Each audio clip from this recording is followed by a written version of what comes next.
In early 1857, President James Buchanan sent U.S. forces into the Utah Territory to fight against the Mormon expedition. Though the goal was to gain territory without bloodshed, because of previous persecutions done to the Mormon population, they were fearful that the United States government was going to wipe them out. As a result, the Mormons prepared for war, in what would be one of the least talked about wars in American history. In the summer of 1847, Mormon pioneers began settling in what is now modern-day Utah, after facing severe religious persecution in their previous settlements of Illinois and Missouri. In fact, the persecution was so rampant that the founder of the Mormon Church, Joseph Smith, was murdered in cold blood. The new leader of the Mormon Church, Brigham Young, believed that the only way for the Mormons to freely express their religious beliefs was in the new territory of Utah.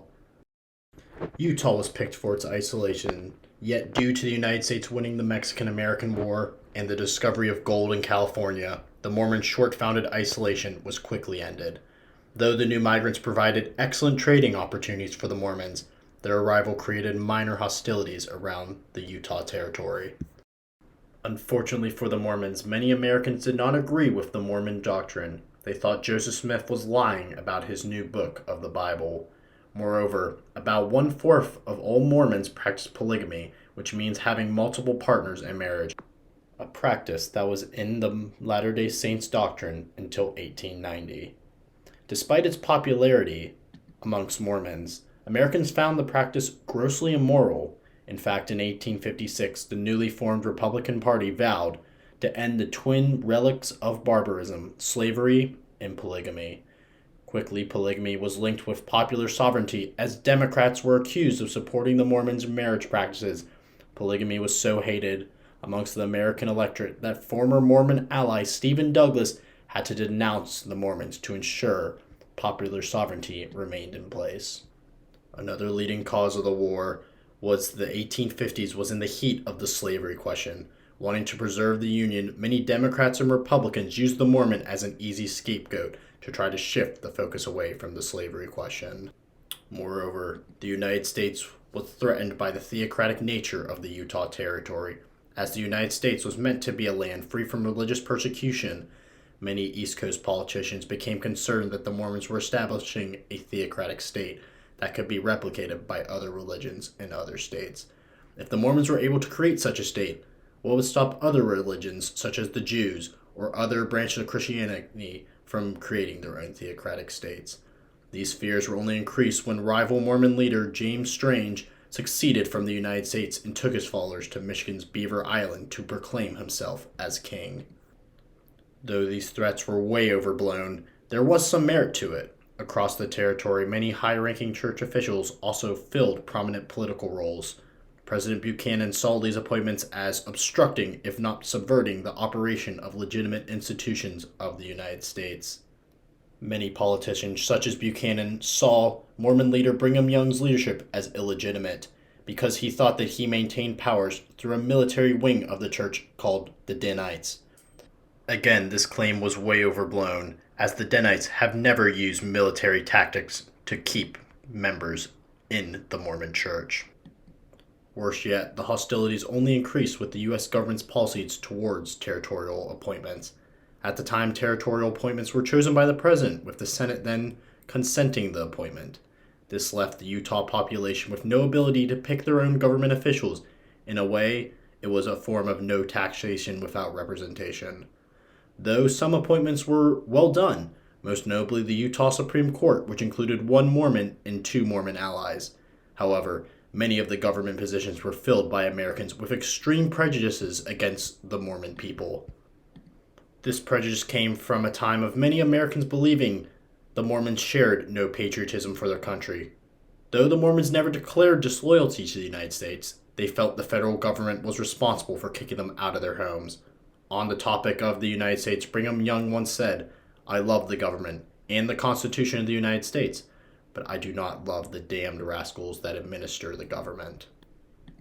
By 1857, many federal appointees fled Utah as they felt their lives were endangered in the Mormon-controlled territory. These runaway officials convinced President Buchanan that the Mormons were on the edge of rebellion. One notable runaway official was William Drummond, who served on the Utah Supreme Court. He claimed that Mormons acknowledge no law but the priesthood itself.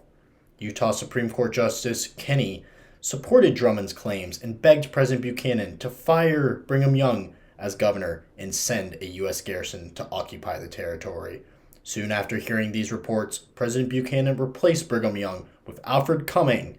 Despite being replaced, Young did not receive an official notification from the president, and he only heard the news via territorial newspapers and Cumming's arrival later that year.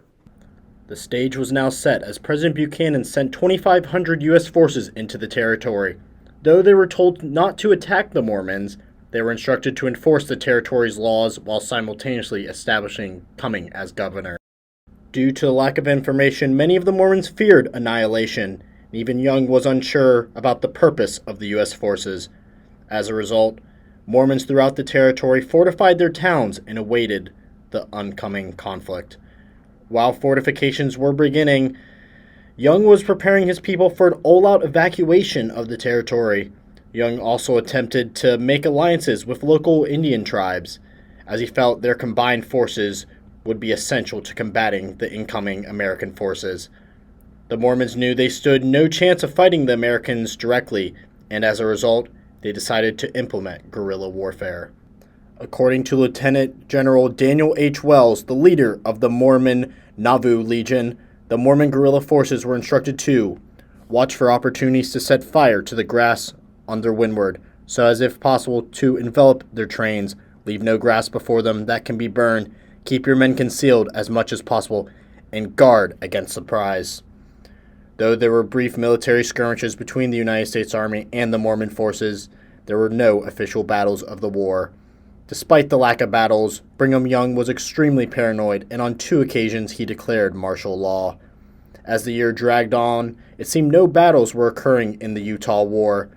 Sadly, the most notable occurrence was a party of Mormon soldiers massacring 120 non-Mormon settlers heading to California. The Mountain Meadows massacre had no reason and provided no military advantage. Historians today debate what was the cause of such a ruthless act. In the end, the Utah War is rarely discussed because, frankly, nothing really happened. On June 19th, the New York Herald wrote, "Thus was peace made, thus ended the Utah War, which killed none, wounded none, and fooled everybody." Unfortunately, due to mass hysteria, thousands of Mormon settlers lost their homes and lands. This caused mass economic decline in the Utah Territory and was a thorn in Utah throughout the mid-1800s. In the East, the media were having a field day with President Buchanan's Mormon War. Many journalists started to call the Utah War Buchanan's Blunder, and it was used as a political attacking point for the remainder of his lousy presidency. For future reference, United States presidents, before you start a war with one of your states, make sure the citizens of that territory have actually seceded from the Union. That is it today, and make sure to comment and subscribe, and thank you for watching Quick History.